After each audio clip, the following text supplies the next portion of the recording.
कैसे अवाम London plan पर भारी पड़ चुके हैं। देखें लंदन प्लान क्या था। लंदन प्लान यह था कि मियाँ साहब आएंगे और उनको सादा अक्सियत दी जाएगी और वो वज़ीर आज़म बन जाएंगे। और ये भी प्लान था कि पीपल्स पार्टी और बाकी सब जो है वो पोजीशन में होंगे। अब इसी वजह से मियाँ साहब की गर्दन में सरिया था, वो भी बड़े बड़े दावे कर रहे थे और वो वज़ीर आज़म का प्रोटोकॉल ले चुके थे, वो वज़ीर आज़म बन चुके थे। और उनका बात यह था कि मैंने बस 8 को अनाउंस होना है, नोटिफाई होना है, बाकी तो मैं वज़ीर आज़म बन गया हूँ। प्रोटोकॉल वज़ीर आज़म का सारा कुछ पूरा निज़ाम उनके आगे लेटा हुआ है, सारे उनके सहूलतकार बने हुए हैं, क्या अदालतें, क्या इलेक्शन कमीशन, क्या मीडिया, सारा कंट्रोल्ड है, सब कुछ वो बतौर प्राइम मिनिस्टर काम कर रहे थे। लेकिन और दूसरी तरफ कौन थे? दूसरी तरफ वो थे जो कहते हैं एक जरदारी सब पे भारी, बड़े वो दावे करते थे, बड़े वो। लेकिन आप लोगों ने, अवाम ने, पाकिस्तान ने इमरान खान के कहने पर निकल के जब वोट डाला, वोट इनके गले पड़ गया और इनको इतनी लाख का मार्जिन, कैसे आप उसको करें, गो के लाख के मार्जिन को भी उन्होंने चेंज किया है।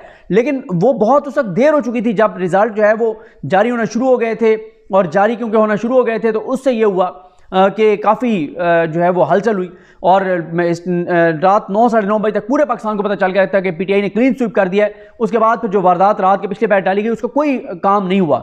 लेकिन उससे ये हुआ कि जब मियाँ साहब को अवाम ने वोट डाल के और ये मंसूबा इस तरह से नाकाम बनाया कि अब मियाँ नवाज शरीफ जो है उनके पास सादा अक्सरियत तो है नहीं, अब उनको पीपल्स पार्टी के पास जाना था। और पीपल्स पार्टी बिलावल भुट्टो जरदारी ने तमाम जलसों में मियाँ नवाज शरीफ को बकरी कहा, क्या क्या अल्फाज है जो मियाँ नवाज शरीफ को उन्होंने नहीं दिए। लेकिन अब वही बिलावल, वही उनके वालिद जरदारी साहब के इस हद तक उनको दिखाया जा रहा है कि आपकी औकात इतनी है जरदारी साहब कि उनको कहा गया कि आप यहाँ लाहौर पहुँचें और जाएँ मोहसिन नकवी के घर। यानी आप देखें ज़रूरत शहबाज शरीफ और नवाज शरीफ को है, शरीफ खानदान को है उनकी, बजाय इसके कि शरीफ खानदान चल के उनके पास उधर जाता, उनके आबाई हल्के में, या कराची उनके पास चल के जाते। नहीं, जरदारी साहब को लाहौर, और लाहौर में भी उनका क्योंकि घर है वहाँ पे, चले शहबाज शरीफ उनके घर चले जाते। नहीं, मोहसिन नकवी के पास, न्यूट्रल प्लेस के ऊपर, बज़ाहिर वैसे तो वो इन्हीं के ही है मोहसिन नकवी साहब भी, ये एक ही बात है नून लीग और इन सारों की। लेकिन जरदारी साहब को वहाँ से चल के आना पड़ा लाहौर, लाहौर से चल के मोहसिन नकवी के घर, और वहाँ शहबाज शरीफ और इसाक डार जो है वो गए हैं। तो वो कहाँ गए? वो एक जरदारी साहब पे भारी। ये सिर्फ बातें होती हैं, एक जरदारी साहब पे भारी।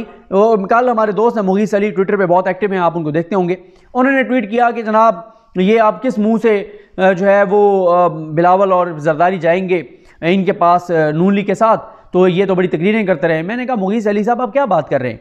इनको को अवाम ने मैंडेट दिया है, कोई अवाम को आके फिक्र करे। अवाम ने तो उनको मैंडेट दिया ही नहीं पीपल्स पार्टी को। इनकी तो सीटें इनको भी पता है कि हमें कैसे मिली हैं। जब सीटें कहीं और से मिलती हैं तो फिर आपकी कोई सियासी गैरत शरत नहीं होती, और इसीलिए बिलावल भुट्टो को कोई मसला नहीं होगा शरीफ खानदान के कदमों में बैठने के लिए, ना शरीफ खानदान को कोई मसला होगा बिलावल के कदम छूने में। दोनों इनकी सियासी तौर पर कोई गैरत शरत दोनों की नहीं है।